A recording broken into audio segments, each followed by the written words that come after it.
Bangod gina-release sini ang kabugat sa Balachagon subong man ang pagkamapasalamaton. Suno sa research, dako man ang mabulig sa pagpangamuyo sa paglikaw sa stress.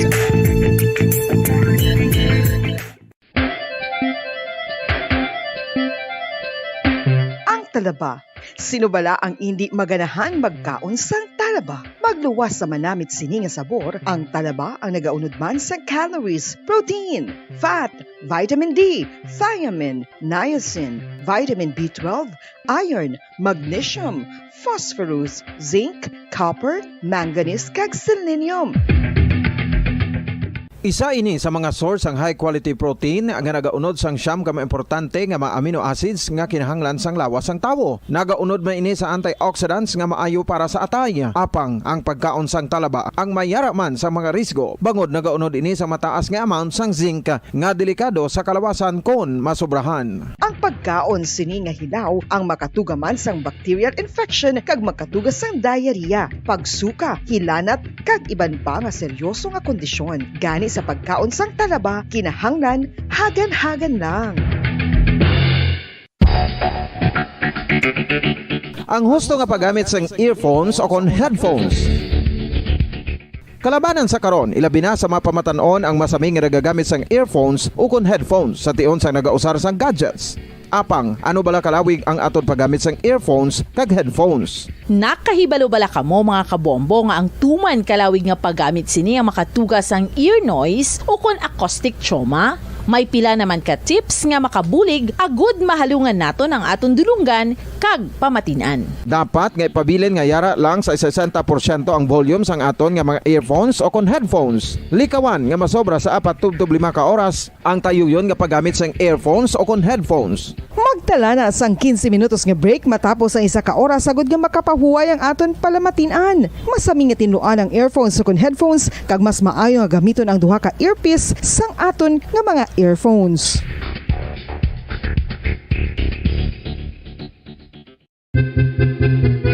San o ikaw ulihin nga nag-ilis ang sponge nga ginagamit mo sa paghugas sa mga kitchen utensils? Ang kitchen sponge mga kabombo, ang mas mahigko pa sa toilet. In fact, ginpahayag sang microbiologists nga ang mga butang nga ginagamit naton sa pagtinlo sa mga dishes ang pinakahigko nga bagay sa balay. Sa isa ka pagtuon nga na-publish sa journal nga Scientific Reports, ang spongy bacterial colonies ang mas delikado sa aton ikaayong lawas. Bangod sini, ginarekomendar sa mga researchers nga dapat islan ang sponge kada simana. Ang kitchen ang lugar sa aton balay kung sa diin nagasugod ang mga new bacteria. Bangod sa human traffic kag food preparation. Bangod ang sponge ang masami nga warm, mabasa kag matrace ang old food. Ini ang ideal nga breeding ground para sa bacteria. Suno sa pagtuon, maayong idea nga tinluan ang sponge kada tapos gamit. Apang ginasuggest sa mga researchers nga regular nga islan ang kitchen sponge. Ang kitchen ang lugar sa aton balay kung sa diin nagasugod ang mga new bacteria. Bangod sa human traffic kag food preparation.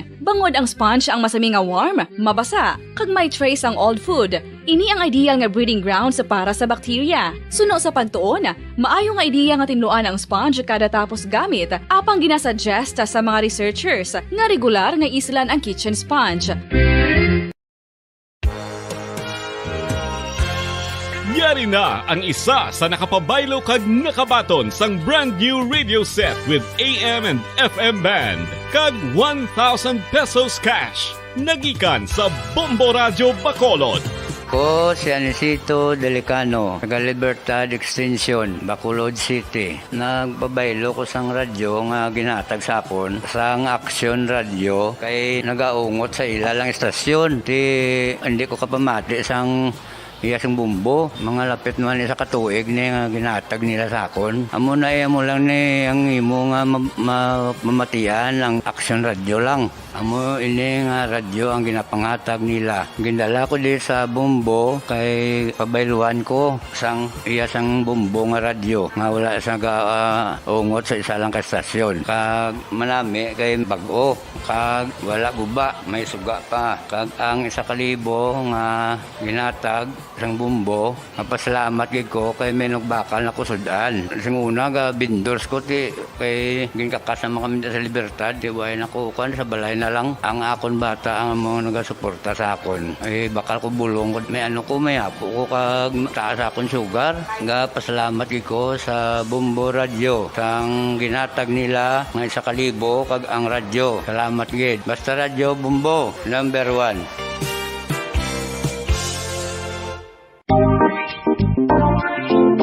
Mga kabombo, nakahibalo-bala ka mo? Naghampak na sa 3 million ang natapikan sang COVID-19 sa Pilipinas. Mataas sa gihapon ang active cases sa bugos nga pungsod. Kag 50 mil na ang mga nagtaliwan bangod sa sini nga virus. Hindi magkumpiyansa. Depensahi ang kaugalingon kag ang imo mahal sa kabuhi. Magpabakuna na batok sa COVID-19. Pahanumdom nagikan sa Bombo Radyo Bacolod. Basta Radyo Bombo!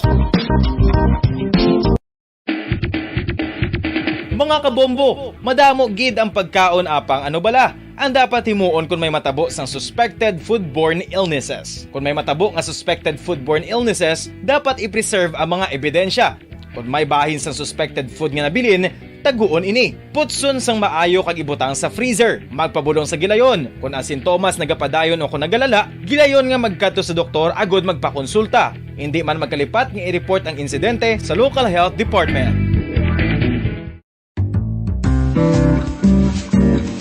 Mga pamaagi para mangin matinlo kag safe ang aton mga pagkaon. Ipabilin nga matinlo ang palibot. Isiparar ang hilaw sa naluto ng mga pagkaon. Lutuon sang maayo ang mga pagkaon nga dapat lutuon. Taguon ang mga pagkaon sa safe nga temperature. Depende sa kinahanglan sang klase sang pagkaon. Maggamit sang safe nga tubig kag raw materials.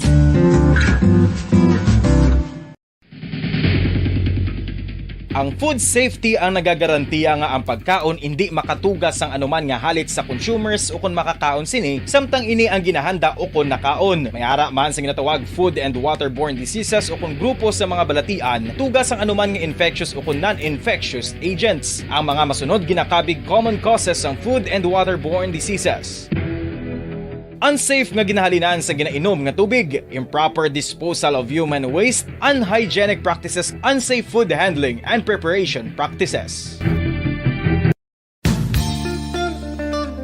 Isa ka bala sa may hinuptanan nga ido, mangin responsable nga dog owner. Bilang nagapanag-iyas ang ido, siguraduhon nga ang mga ini ang regular nga nabakunahan batok sa rabies. Ipaidalom ini sa mandatory registration. Siguraduhon nga hindi ini manginlayaw o kon magsigilagaw o kon libot sa mga kalye o kon sa anuman nga mga public places. Imo man responsibilidad nga mapag-groom ang mga ini, matagaan sa bastante nga pagkaon kag shelter. Responsibilidad mo bilang pet owner nga gastuhan ang anuman nga gastuhon medikal sa tion nga makakagat ang imo ido. Rabies is preventable. Mangin responsable nga dog o kon pet owner.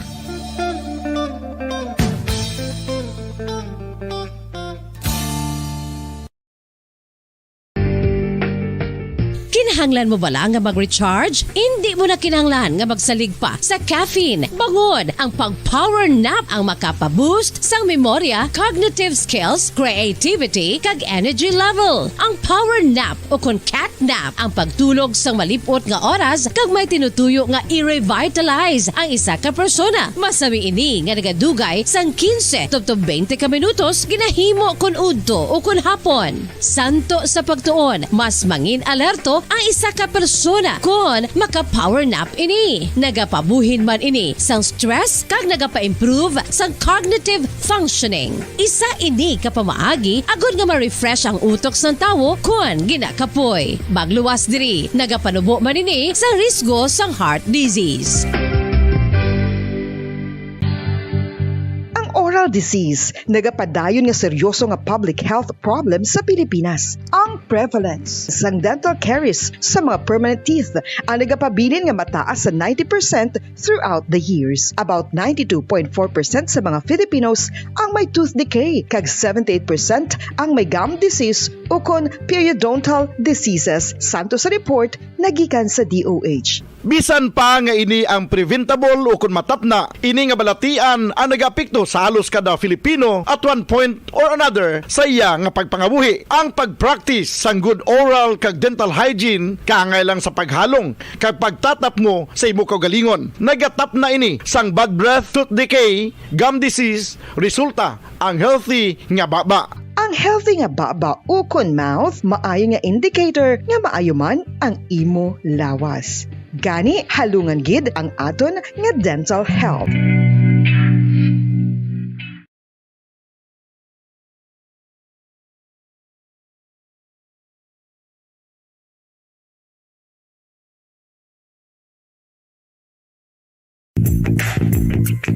Sa karon nga may ginapangatubang nga pandemic, importante nga halungan gid ang ikaayong lawas. Apang hindi lang physical health ang dapat hatagan sa pagtamuda, bangod importante man ang mental health. Paano bala halungan ang aton nga mental health? Una, kinahanglan nga halungan nato ang aton kalawasan kaangay sang pagkaon, pag-ehersisyo, pagtulog kag pagpahuway sang insyakto bangod ang poor physical health ang makaapekto sang modo kag panghuna-huna sang isa ka tawo. Kinahanglan man nga mag-set sang boundaries sa tanan nga bagay, hatagan sang balorang kaugalingon kag iselebrar ang mga kadalagaan bisan ano pa ini kagamay. Maayo man sa mental health ang pagpatawad sa isig kapareho. Bangod ginarelease ni ang kabugat sa Balatyagon subong man ang pagkamapasalamaton. Suno sa research, dako man ang mabulig sa pagpangamuyo sa paglikaw sa stress. Tips sagud malikawan ng insomnia. Ang pagtulog sang maayo ang makaapekto sa mental kag physical health sang isa ka tawo. Apang kung kaisa hindi maligar nga nagaka-eksperyensya sa ginatawag nga insomnia, gani ari ang matip sagud malikawan ini kag mas makatulog sang maayo mga kabombo. Kinahanglan nga pareho ang oras sang imo pagtulog kag pagbangon kada adlaw agud maset ang imo nga body clock. Kun adlaw, mas maayo nga buksan ang mga kortina agud makasulod ang kasanagon, paglakat-lakat kun aga kag pag-ehersisyo. Kun gabi, likawan ang mga masanag nga screen kaangay sa mga gadgets kag TV. Limitahan man ang pagkaon kag mga ilimnon nga may caffeine kag nicotine bagod makatuga ini sang problema sa pagtulog. Likawan man ang pagkaon sang madamo, pag-inom sa alcoholic drinks, pag-inom sang madamo nga tubig kag ang pag-overthink antes magtulog.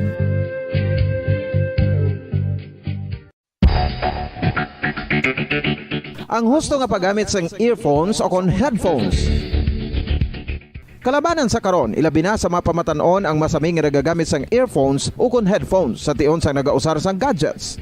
Apang, ano bala kalawig ang aton paggamit sang earphones kag headphones? Nakahibalo bala kamo mga kabombo nga ang tuman kalawig nga paggamit sini ang makatugas ang ear noise o kon acoustic trauma? May pila naman ka tips nga makabulig agud mahalungan naton ang aton dulunggan kag pamatinan. Dapat nga ipabilin nga yara lang sa 60% ang volume sang aton nga mga earphones o kon headphones. Likawan nga masobra sa 4 to 5 ka oras ang tayuyon nga paggamit sang earphones o kon headphones. Magtala na sang 15 minutos nga break matapos ang isa ka oras agud nga makapahuway ang aton palamatinan. Masami nga tinluan ang earphones o kon headphones kag mas maayo nga gamiton ang duha ka earpiece sang aton nga mga earphones.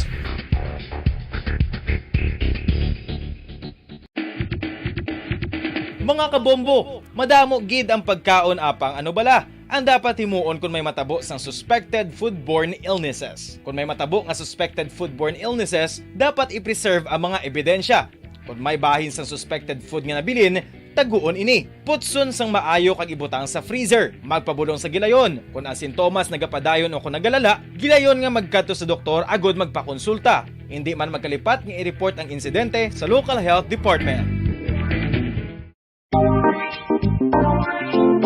Mga kabombo, nakahibalo bala kamo? Naghampak na sa 3 million ang natapikan sang COVID-19 sa Pilipinas. Mataas sa gihapon ang active cases sa bugos nga pungsod. Kag 50 mil na ang mga nagtaliwan bangod sa sini nga virus. Hindi magkumpiyansa. Depensahi ang kaugalingon kag ang imo mahal sa kabuhi. Magpabakuna na batok sa COVID-19. Pahanumdom nagikan sa Bombo Radyo Bacolod. Basta Radyo Bombo! Isa ka bala sa may hinuptanan nga ido, mangin responsable nga dog owner. Bilang nagapanag-iya sang nang nagtataguyod ng katotohanan, 5 dekada nang nagtatanggol sa mga mamamayan Patuloy na nagsasaliksik at mabilis maghatid ng mga balitang siksik at malaman. Patuloy na nangunguna sa mga issue, drama, promo at serbisyo publiko. Ito ang Bombo Radyo Bacolod, ang pambansang radyo ng Pilipinas. Radyo Bombo! Bombo Radyo Oras sa Bombo Radyo Bacolod, Philippine Standard Time, 9 minutos na nakaligat sa tak ng alas 6 ang aga. Bombo Radyo Bacolod. Number 1! Radyo Bombo! Mayong aga Pilipinas, mayong aga Western Visayas. Welcome sa syudad sa Bacolod kay sa probinsya sa Negros Occidental. Nagapangalagan ng Bombo News and Views Morning Edition. Diri sa DYWB Bombo Radyo Bacolod, 630 kHz sa frequency sa inyong mga radyo. Adlaw kita sang Domingo, petsa 10 sa bulan sang Abril sa ito 2022.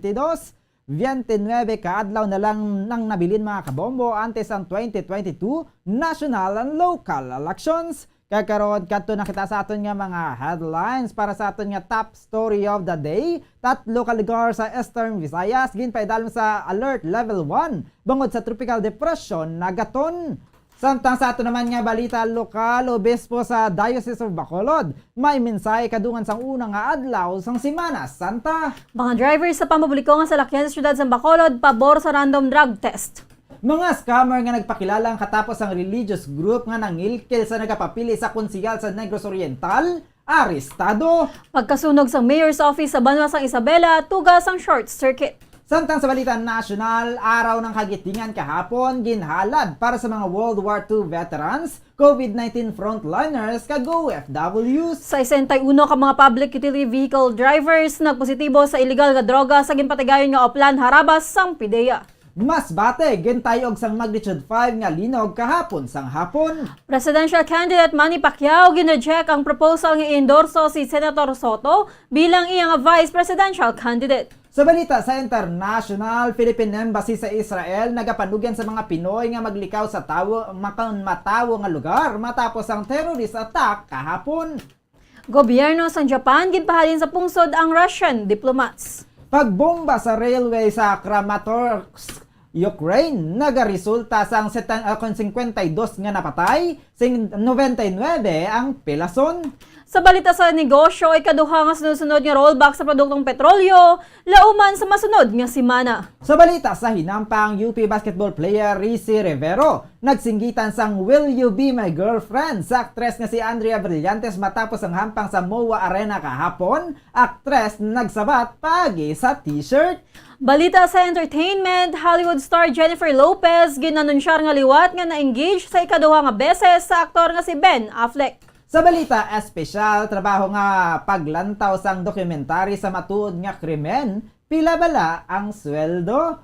Oras sa Bombo Radyo Bacolod, Philippine Standard Time, 12 minutos na nakaligat sa tak ng alas 6 ang aga. Sa liwat nagahatag kita sang katahuran sa tanan niyan mga kapamati. Sa 630 kHz sa liluswan sang inyong mga radyo. Sa mga nagalantaw na pamati sa Facebook Live. Subong man sa aton nga YouTube channel kaysa nagatutok sa Bombo mobile app o sa audio web streaming sang www.bomboradio.com, ang official website sang Bombo Radio Philippines, ang pambansang radyo ng Pilipinas. Kakaroon sa detalye na sa ating mga balita upod ang inyo mga tagbalita. Bombo Glory Fatal Shario. Kag Bombo Zaldi Foro the Second. Kakaroon kato na kita sa ating top story of the day. Alas 3 kay na sang kaagawan ng sentro sang tropical storm Agaton ang ulihi nga nakita sa baybayon sang Gaygian, Eastern Samar nga may maximum sustained winds nga 65 km per hour malapit sa sentro kag may pagmadlos nga 80 km kada oras. Ini ang nagahulag sa nakatungdan na aminhan tubtob sa nakatungdan nga direksyon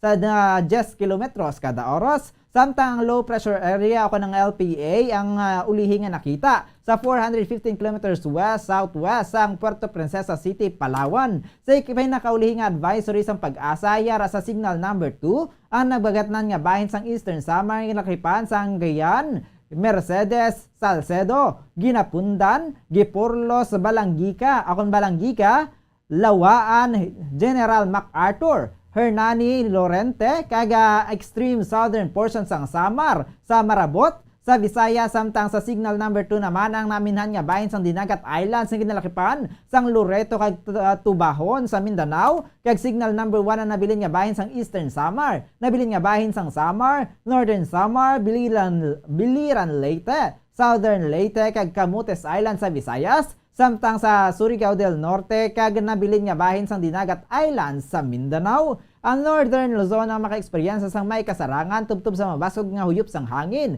Sana aminhan na sidlangan sa tubtub sa samtang ang Eastern section sang Central and Southern Zone, Visayas ug Mindanao ang maka-eksperyensa sang makasarangan tubtub sa mabasog nga huyop sang hangin. Sana aminhan na sidlangan tubtub na bagatnan nga direksyon. Ang baybayon ang may kasarangan tubtub sa mabasog nga pagbalod.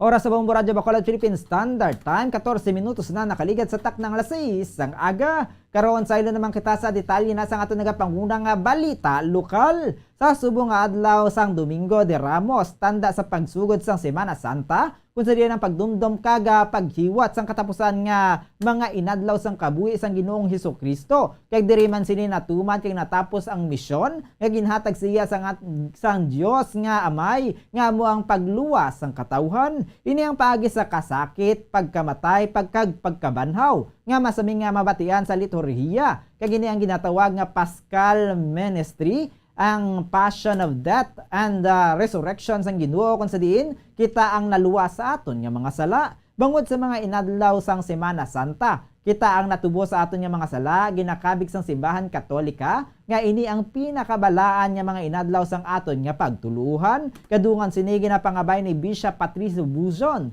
sang Diocese of Bacolod nga isa ulugon ang subong nga semana nga balaan. Nagapanawagan man si Buzon nga updan nato ng pagdumdum sa mga inagyan ni Ginoong Hesus sa pagtubo sa aton nga mga sala pagi sa pagpamalandong kag pagpangamuyo. Nagalaom man ang obispo nga sundo ng kinaandan nga tradisyon sa pagsaulog sang Semana Santa. Ini ang pagpabilin sa Semana Santa nga adlaw sang pagpangamuyo kag refleksyon. Kasubong man ang adlaw sang pagupod naton kay Ginoong Hesus sa krus. Agud nga kita ang magaupod man sa pagbanhaw. Sini? Sa sini nga mga adlaw nga kita nagadumdum sang katapusan ng mga adlaw ni Jesus, aton siya updan. Paagi sa aton pagpamalandong kag pangamuyo, I really hope that we follow the ancient tradition of keeping the Holy Week, holy days, days of prayer and reflection, and days during which we accompany Jesus to the cross and to the tomb, so that with Him we also share His resurrection. Ang kabayan sa pagpahayagan Sa sini nga mga inadlaw, Bishop Patricio Buzon sa kita magadumdum kag magahiwat. Welcome sa mga drivers ng pagpatigayon sa random drug test ng Philippine Drug Enforcement Agency kay iban pang ahensya sang gobyerno sa idalom sang Oplan, Harabas. Sa interview sa Bombo Radyo Bacolod kay Diego Malacad, Secretary General sang United Negros Drivers and Operators Center, Konundok, ginapaabot na sa mga driver ang pagpatigayon sa random drug test kag normal lamang ini agud ni makita nga ang mga driver ang masaligan sang riding public.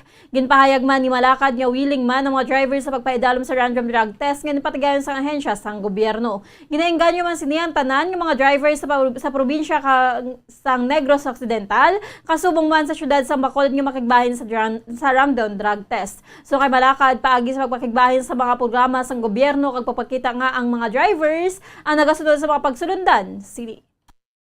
Ginawilkam na nato, no? Ginawilkam na isang driver kay normal na nga may ginapaabot kita nga mga random na ganito na wag namon eh. Start na po sa driver para mang-incredible kita sa ato mga tinalaga nga pasayro. Ang kabayan sa payag ni Diego Malacad ang Secretary General sang United Negros Drivers and Operators Center, Ukon, Undok. Nagahulat pa ang Police Regional Office 6 ang guidelines na ikan sa higher command angot sa task force nga magatutok sa vote buying. Madumduman nga nagtukod ang Commission on Elections ang task force kontra bigay nga ginakipan sang poll body, Department of Justice, Armed Forces of the Philippines ug Philippine National Police. Kag mismo si Commissioner Aimee Ferolino ang gin-designate nga pinuno sang task force. Suno kay PRO6 spokesperson Police Lieutenant Colonel Arnel Soles, wala pa napapanaog ang specific guidelines angot sa task force nga magatutok sa pagbaklanay sang boto. Apang may lahiman nga nagamando sang citizens arrest kung sa diin niya sarang madako pang isa ka individual nga maaktuhan nga nagahimo sang krimen bisang wala sang warrant of arrest. Nakahanda naman ang mga kapulisan sa Region 6 sa paghatag sang seguridad sa pag-abot sang ballot boxes sa iban pa nga mga election paraphernalias, bangon maga-coordinate man ang COMELEC sa PNP kung kinahanglan ang bulig sang police officers. 30 dias na lang ang nabilin, 29 dias na lang ang nabilin antes ang eleksyon sa Mayo 9, kag nagalaom si Soles nga mangin malinong kag matawhay ang pinili ay. Suno kay Soles nakahanda na ang mga pulis nga maghatag sang seguridad sa eleksyon, ganin nagahinyo ini nga ipabilin ang kalinong bangod para man sa benepisyo sang tanan ang madinalag-on nga pinili ay. Pag-abot sa anti-vote buying, gaula-tulat pa kami sa specific guidelines halin sa national headquarters, no? Wala pa kami naka-receive. Pero nabatian naman natin sa mga balita nga may gin-compose, no? Pero nagaulat na kami sa specific. Pero naibaluan naman natin nga may ara naman kita existing alay, no? Ang inatawag natin nga citizens arrest. Ang kabayan sa pagpayag ni PRO6 spokesperson Police Lieutenant Colonel Arnel Soles. Samtang ginaresto ang 6 ka mga suspetsado nga nagpakilala bilang katapo sa isa ka religious group matapos nagintuyo nga mangilkel sang 50 million pesos nagikan sa isa ka kandidato sa pagkakongresista sa Negros Oriental. Gindakop sa mga otoridad ang mga suspetsado kag nakilala ang ilang nga leader nga si Amelito de la Cruz nga nagpakilala nga ministro sa Iglesia ni Cristo. Sudo kay Negros Oriental Representative Arnulfo Teves, nagkontak sa iyang mga suspetsado sa nakaligad nga Nobyembre 2021 kung nagpakilala nga opisyal sang religious group. Nagpromisa ang mga ini nga siya ang igadindorso sa eleksyon sa baylo sang ila ginapangayo nga balor. Apang sunod sa congressional candidate nga sang damlag lang ginsakaan sa mga suspetsado ang balor sang kwarta nga ila ginapangayo. So kay Teves nagpangamusta ang mga ini sang iya natuhoy sa balita may kaangtanan sa iya nga bata kag nagtugyan sang negosasyon bangod nagahilapit na ang eleksyon. Pahayag sini nga nangin 50 million pesos na ang ginpangayo sa iya kag down payment nga 25 million pesos. Gilayon naman nga nagpangayo sang budig si Teves sa National Bureau of Investigation o kon NBI. Pahayag ni NBI Assistant Regional Director Neol Bukaling nga nagpakilala nga ministro kag apo sang executive minister sang INC ang mga suspetsado gani ilang gin-verify ang impormasyon. Naibaluan sa mga ini nga wala sang kamatuoran ang pahayag sa mga suspetsado bangod wala sang ministro nga kaangay sang ilang nga mga pangalan. Dugang pa sini nga bisan ang katapos sang Iglesia ni Cristo. Ang ilaging pamangkot ang nakibot bangod sa favorable endorsement sa Iglesia ni Cristo ang paagi sa espiritu kag wala ini ginabaligya. Wala naman nagpagwa sang pahayag ang mga ginakop nga suspetsado. So kay NBI Director Eric Distor, ginahibalo na sa mga ini kung sino pa ang iban nga kasabuat sa grupo nga, sa ilang nga religious endorsements scam para sa palaabuton nga eleksyon. Nagpasalag man ini nga bukas ang opisina sang NBI sa pagbaton sa mga complaints batok sa grupo kaangay sang ilang agin aresto. Kag sa katapusan nga balita lokal, elektrikal ang ginatudlo nga rason sa pagkasunog sang Mayor's Office sa munisipalidad sang Isabela sang Huwebes sang hapon, santo sa investigasyon sang Bureau of Fire Protection o kon BFP Isabela. Suno kay Fire Officer 2 Henry Posas Jr. sang Isabela Fire Station may dako nga buslot ang atop sang pasilidad gani ibangod sa tayuyon nga pag-ulad sang Huwebes, ang tubig ang nag-ilig sa sulod sang opisina sang alkalde, nalabot sang tubig ang sakit sang kuryente nga natunaan sang pag-short circuit, kag pagkasunog akon pagsugod sang kalayo, ginabanta nagadangat sa 100,000 pesos ang kahalitan nga gintugas ang sunog. Kalakip sa mga nasunog ang pila ka mga dokumento, isa ka refrigerator kag duha ka TV nga para sa mga CCTV camera. Ginapakamaayo naman nga wala na naglapta sa iban nga departamento ang kalayo. Wala naman sang casualty sa insidente bangod wala na sang tawo sa munisipyo sang mag-umpisa ang kalayo. Sa nakita namon, ma'am, electrical lang dito na ang sunog. May buslot ng atop, ma'am. Tulo ang tubig, natuluan ng sakit. Pumutol sa course ng short circuit. Nako, ma'am, daw 5 piso. Nako lang. Nababaw sa misnet. May mga documents man, ma'am. May mga rest, duwa ka TV nga para sa CCTV. At may mga ibang naman nga gamit. Ang kabayan sa pagpayag ni Fire Officer 2 Henry Posas Jr. sang Isabela Fire Station. Oras sa Bombo Radio Bacolod, Philippine Standard Time, 23 minutos na nakaligid sa taknang 6 sang aga. Karon sa ilo na makita sa aton nga detalye na sa mga balita national.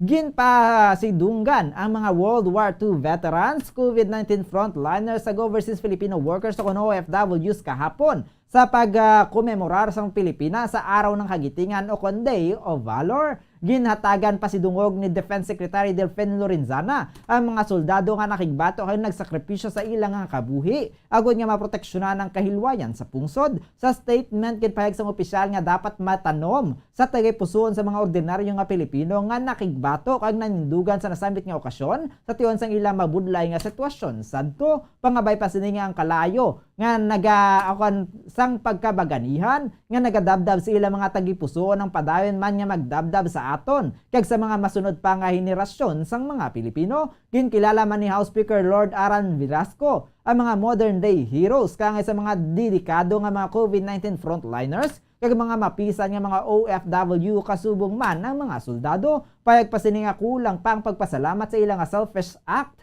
kag selfless act kag pagsakripisyo para sa ikaayo sang kadam-an. Suna kay Vice President Leni Robredo, ang maragtas ang dapat nga magpadayon agud nga mangingiya sa alagyan sang pungsod. Payag ni Robredo nga ginadumdom ang mga Pilipino nga nagpakita sang kaisog sa tion sang krisis, mga nagatubang sa mabaskog nga mga kontra, mga nagbato kag napilitan nga magpanaog sang armas, apang wala nagakadulaan sang paglaom nga sa piyak sang kadulom, may kasana gihapon nga nagahulat kag kinahanglan lang nga magtinguha kag magsalig. Ang araw ng kagitingan ng national holiday sa Pilipinas nga nagahatag pagkilala sa kaisog sa mga soldado nga Pilipino nga nakigbato kaupo ng mga Amerikano batok sa Japanese invaders sa tong World War II. Masobra 80,000 ka mga Pilipino kag American surrenderies ang nangin kabahin sa makasilidhi nga death march kung sa diin sila ang ginpilit ka sang puwersa sang Hapon nga maglakat sa 1.2 kilometro salin sa Mariveles, Bataan, padulong sa San Fernando, Pampanga sang Abril 1942. Pagdangat sa destinasyon, sila ang ginpasakay sa gamay nga mga bagon nga mo ang nagdala sa ila sa Camp O'Donnell sa Kapas, Tarlac. Ginabanta masobra sa 20,000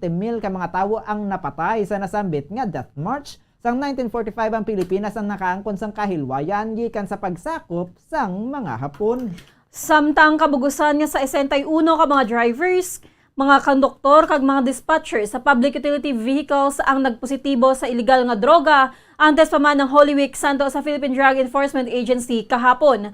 Pahayag sa PDEA nga hindi magdubo sa 4,210 ka mga individual ang impaidalom sa screening sa pagpatigayon sa nationwide implementation sa Oplan Harabas sa ahensya sang Biyernes antes pa man ang ginalauman nga pagsaka sa mga biyahero subong nga Semana Santa. Santo sa ahensya ang drug test ang impatigayon sa major bus, jeepney, tricycle kag public utility vehicles terminals nationwide. Kabugusan nga 27 ka mga tricycle drivers, napulo ka mga jeepney drivers, 11 ka bus drivers, 7 ka konduktor kag 1 ka dispatcher ang nagpositibo sa paggamit sang methamphetamine hydrochloride o kon shabu kasubong man sang marijuana. Sa statement sa PDEA, ang mga drivers ang napamatud-an nga nagpositibo sa paggamit sang illegal nga droga santo sa confirmatory test ang hindi na pagpahanugutan nga makabiyahe kag iga-confiscate sang Land Transportation Office o kon LTO ang ilang nga mga lisensya. Dugang pa sang ahensya nga ang mga nagpositibo ang magapaidalom sa nagakaigo nga intervention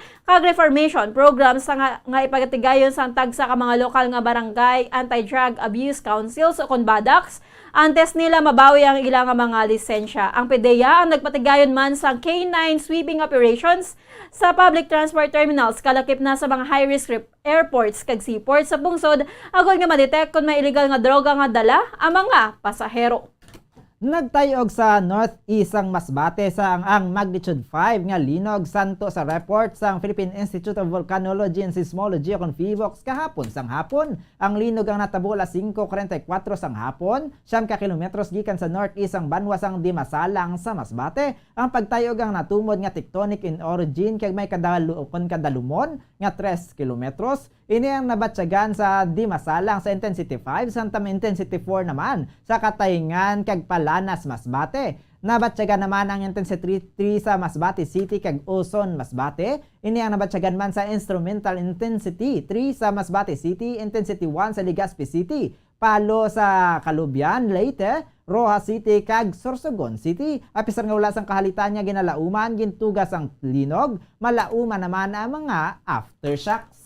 Kag sa katapusan nga detalye sang balita nasyonal, ginreject ni presidential candidate Senator Manny Pacquiao ang proposal sang kasumpong nga si Senator Panfilo Lacson nga endorso si Senate President Vicente Soto III bilang ila parehas nga vice presidential candidate. Sa isa ka media briefing sa iya nga campaign headquarters sa Makati City, ginreject ni Pacquiao ang imbitasyon ni Lacson nga magupod sa iya nga Quezon City rally kag i-endorso si Soto. Pahayag sini nga bilang respeto sa iya nga running mate nga si Lito Atienza, matag sini nga ginsiling nga siya ang magapaiway lang kung himuon man ini ni Lacson.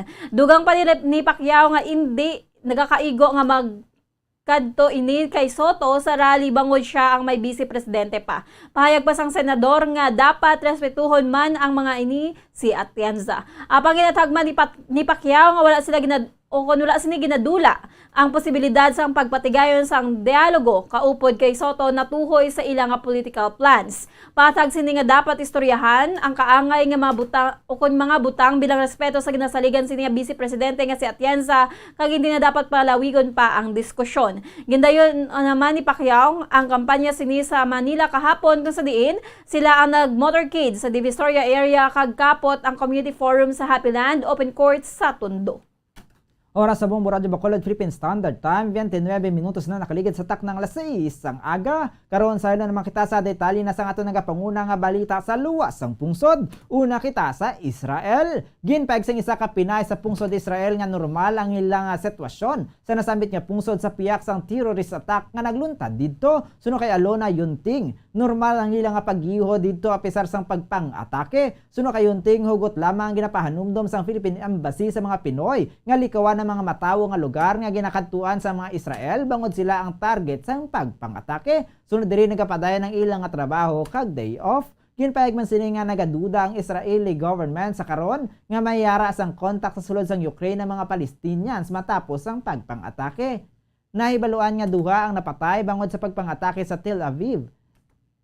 Ang sentro sang Israel sang Webes samtang napulo naman ang mga nasamaran. Suno kayunting life must go on para sa mga Filipino sa Israel bangod nakaanda nang nagakatabo nga pagpang-atake sang Palestinian sa Israel bangod nakasaad na ini sa kasaysayan. Ginapasalamatan man sini ang Israel government nga ginatipan sila sang maayo apisar na dumuluong sila sa nasambit nga pungsod.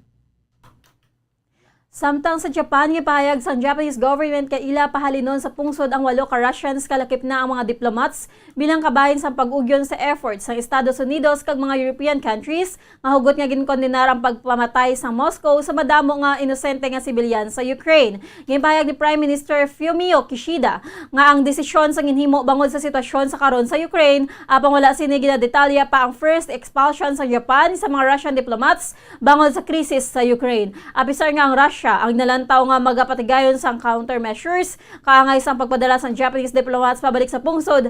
Ang pungsod ang magahimo sa tanan ni pamaagi agud nga maproteksyonan ang mga aktibidad sa mga Japanese nationals kag negosyo sa Russia. Ginpatawag ni Vice Foreign Minister Takeo Mori sang Japan si Russian Ambassador to Japan Mikhail Galuzin kag ini ang ginpahibalo na tuhoy sa desisyon sang Tokyo kasunod sa mga reports sang sandamlag o kung sangdamlag lang may kaangtanan sa ginaaligar atrocities o kung pagpamatay sa mga sibilyan sa suburbs sang Kiev. So kay Mori, tuman ng ila kakibot sang mahibaluan nga tuman kadamo sa mga sibilyan nga ginpamatay sang Russian forces nga santo sa ministry ang pagmamatay sang madamo nga sibilyan ng isa ka seryoso nga biolasyon sa international law kag isa ka war crime nga ila ginakondenar kag indi mabaton. Ang 8 ka mga Russians ang ginalakipan sa mga diplomats sa Russian Embassy kag personal sang trade representatives sang Russia. Ang desisyon ang kasunod lang sa United Nations resolution nga nagasuspender sa Russia gikan sa Human Rights Council sa tunga sa international condemnation batok sa brutal nga pagpamatay sa mga sibilyan sa Ukraine sang mga soldado sang Russia. Nahibaluan nga sang damlag lang ang mga Western nations ang nag-anunsyar naman sang expulsion sang ginatos ka mga Russian diplomats bangod sa ang mga ini ang ginasupersuhan nga may kaangtanan sa pag-espiya kag iban pa nga mga aktibidad. Kag sa aton nga katapusan nga balita sa luwas ang pungsod sa Kramatorsk, Ukraine. Hindi magnubo sa 52 sa mga napatay kalakip na ang 5 ka kabataan sa rocket attack nga nag-igo sa train station sa eastern Ukrainian city nga Kramatorsk nga ginagamit para sa evacuation sa mga sibilyan santo sa pahayag ni Donetsk Region Governor Pavlo Kirilenko. Gintawag naman ni Ukrainian President Volodymyr Zelensky ang Russia nga mga wala sang limitasyon nga demonyo matapos ang pag-atake kay pagpanawagan sang global response. Ginakusara naman ni US President Joe Biden ang Russia nga mo ang may kahimuan sa pagpang-atake kay gintawag ini nga makasilidi nga pagpamatay. Samtang ginpahayag naman ni French Foreign Minister Jean-Yves Le Drian nga ini ang krimen batok sa katawhan. Samtang sa piyakabahin ginakusaran man sang Russia ang Kiev nga mo ang nagabuhat sang pagpang-atake kaya ginagamit ang mga nagapalagyo nga mga residente bilang human shield o kon panaming agud nga depensahan ang posisyon sang armed forces sang Ukraine. Samtang ginpasalig naman sang opisyal sang lokal nga ospital sa Kramatorsk nga tanan nga mga nasamaran sa railway station strike sang Biyernes ang na-evacuate na gikan sa syudad kay nasaylo na sa regional centers sang Dnipro kag iban ang iban ang gindala sa Kiev. Kabugasan niya 80 ka mga adults ang nasamaran kag 19 ka mga kabataan. 20 naman sa mga nasamaran ang yara sa seryoso nga kondisyon.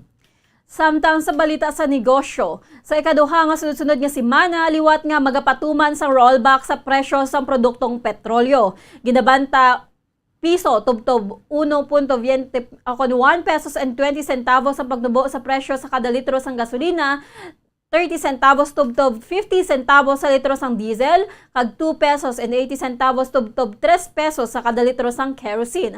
Patag sang taga-oil industry nga mas naglapad pa ang lockdown sa China, gani naghina ang demand sa fuel products worldwide. Ginbayaan naman sang tropa sang Russia ang Kiev sa Ukraine, gani nabuhinan ang tensyon sa lugar kag nadugangan pa ang mga pungsod nga magapagwa sang supply nagikan sa ilang tagsa-tagsa ka strategic petroleum reserve.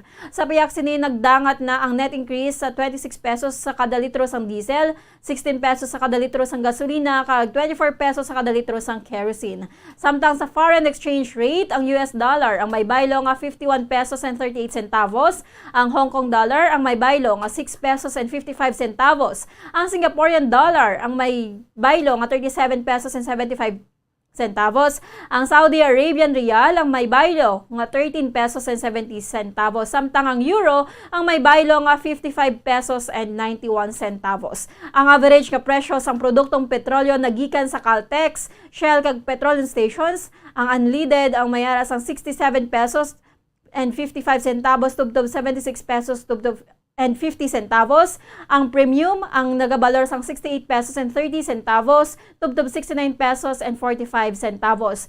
Samtang ang diesel ang nagabalor sang 69 pesos and 43 centavos tubtob 71 pesos and 33 centavos kada litro.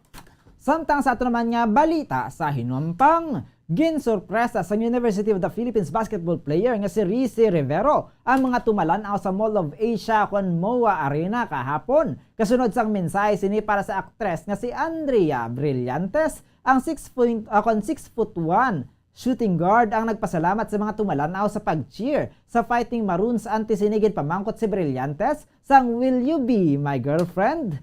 Ini ang nagtuga naman sang hinugyaw sa mga fans kadungan sa pagsabat sang aktres. Pinagi sa pagpakita sang t-shirt nga may nakaprint nga dako nga yes. Sa hampang nalutos ang UP ang Far Eastern University sa score nga 83-76 sa ikaanom nga sunod-sunod nga pagdaog. Ang duha ang nabalita naman nga nagadate kadungan sang pila ka mga litrato nga nagalapta sa social media nga sila ang magkaupod. Samtang sa balita sa entertainment, ginboyagyag sang Hollywood star nga si Jennifer Lopez nga siya ang pagakaslo na sa aktor nga si Ben Affleck isa ka tuig matapos ginanunsya nga sila ang nagbalikay. Ginpagwa ni Lopez ang announcement sa iya nga online newsletter. Pahayag sang hitmaker ang Let's Get Loud nga naggasunlog sa iya nga major announcement sa iya nga social media accounts kahapon. Santo sa pila ka mga reports, ginpakita ni Lopez ang iya nga green diamond nga engagement ring nga nagakompirmar nga siya ang malapit na nga ikasal kay Affleck. Ini ang ikaduha na nga kahigayunan nga na-engage ang couple. Ang couple nga mas kilala sa bansag nga Bennifer, ang una nga nagkitaay sang 2001 kung sa diin, sila ang sunod nga nag-ako nahanungod sa ila nga relasyon. Makaligad sa isa ka tuig si Lopez kag Affleck ang na-engage. Apang wala sang mga inigindayon ang kasal sang 2003 matapos nga sila ang nagbulaganay kasunod sang pila ka bulan. Makaligad ang halos 20 ka tuig, liwat nga nagbalik ang relasyon sang duha matapos ang dissolution engagement ni Lopez kag Alex Rodriguez. Kag sa Bombo Health News, sa subong nga panahon, madamo na nga bagay ang nagahatag sa tao sang stress, anxiety kag depression. Kaya dapat amligan nato ng aton mental health. Ang pagkaon sang berries nga galakipan sang strawberries, blueberries, raspberries, kag blackberries ang maayo nga antioxidant nga makabulig sa pag-repair sang damaged cells, ilabi na sa aton utok kang makabulig man paayo sa mga palamang o kon palamanog o kon inflammation, nga gintugas ang free radicals nga makita sa pollutants kaangay sang aso sang sigarilyo.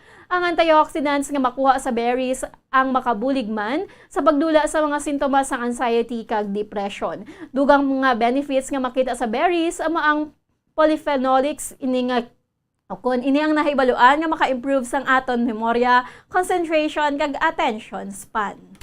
Samtang sa ato naman mga kabombo nga balita, espesyal. Madamo sa karon ang nagapangita sang trabaho. Kadungan sang paghalog sang restriksyon matapos ang mahaghagan-hagan na ang kaso sang COVID-19 sa pila ka mga lugar. Apang sino bala sa inyo ang luyag nga mag-apply sa obra nga ini? May isa ka streaming service nga nagadidikar para sa mga matuod nga istorya sang krimen, kagini ang nagatanyag sang $2,400 o kon 123,780 pesos bilang bayad sa magalantaw sa sulod sang 24 oras nga documentaries kag iga-report ang nangin experience nila. Suno sa Magellan TV, ini ang 3rd Annual True Crime Watch Dream Job kung sa diin ginsunod ang gintanyag sini sang 2020 kag 2021 nga magabayad sila sang $2,400 kag isa ka tuig nga libre nga subscription sa mga nagdaog nga kandidato nga naglantaw sa sulod sang 24 oras sang matuod nga crime documentary sa sulod sang 48 oras period o kon 48 hours period kag ginakabi o kon ipakigbahin ng experience ni sa social media. Ang mga ginapangita sa mga ini nga kandidato ang nagakabuhi sa matuod nga krimen kag wala mahadlok sa pinakamalala nga serial killer, makaagwanta maglantaw sang brutal nga pagpatay kag wala nagakakibot. Ang mga documentaries ang pagalantawon sang mga ini ang ginalakipan sang Murder Maps, Lady Killers, 10 Steps to Murder, Nurses Who Kill, Murder in Internet, 21st Century Murder, kag Cybercrimes with Ben Hammersley. Oras sa Bombo Radyo Bacolod, Philippine Standard Time, 40 minutos na nakaligad sa tak ng alas 6 ang aga. Kagamuyad to mga kabombo ang aton yung mga natipon ng balita sa Bombo News and Views Morning Edition. Adlaw kita sang Domingo, petsa 10 sa bulan sang Abril sa 2022. 29 na lang kaadlaw ang nabilin. Nagadangat na kita sa aton nga 2022 national and local elections. Sa katapusan, kami ang mga tagbalita. Bombo, Glory Fatal Shario. Kag Bombo, Zaldi, Foro de Second para sa pamansang radyo ng Pilipinas. Consistent, overall number 1 sa Bacolod, Basta Radio. Bombo! Kakaroon sa ato naman nga Bombo News analysis nga pagabasahon sang aton nga ni Bombo Daniel Lecciones, may tigulo, pangako. Sa sining krisis nga aton ginaatubang nga nagtugas ang tuman nga kabudlayan sa mga pigado naton nga mga katawhan, gobyerno anuayhan ang matabang. Sigurado nga liwat naman naton mabatian mga pasalig nga wala sang katumanan, kaangay na lang sang ayuda sa mga mangunguma hasta subong wala gid nagtupa. Sila ining sektor nga lubos nga napiktuhan sa wala untat nga pagsaka sa presyo sang gatong aton kinahanglan. Bangod kadungan man nga nagsaka ang presyo sa mga abono, nagadugang ini sang ila nga gasto. Ayuda sa mga mangunguma ginapangita ka. Kay basi kun hindi ka mag-abot sa kamot sa mga Turko, sila ang matupa. Mangutang sa ikapital sa panguma sa interes nga ang kadakuon makagalaba. Gobyerno di na ang imo pangako. Kaysa karon mga mangunguma ang padayon nga nagabakho. Sa ila patubas nga gamay na lamang ang ila kita kay halos ang dako nga porsyento sa Turko nagatupa. Ang ini nga panguna-una ay pananawan ng ginpadala ni Enrico Bailon sa Barangay Dumanan, Bacolod City. Sa mga tagpalamati sang Bombo Radyo Bacolod, pwede man kamo magpadala sang inyo panghuna-huna kag pananawan sa Bombo News and Views Morning Edition. Care of DYWB Bombo Radyo Bacolod, CBS Development Corporation Building, Lacson Street, Mandalagan, Bacolod City. O kung pinaagi man sa email address sang Bombo Radyo Bacolod, bombo_bacolod@bomboradyo.info.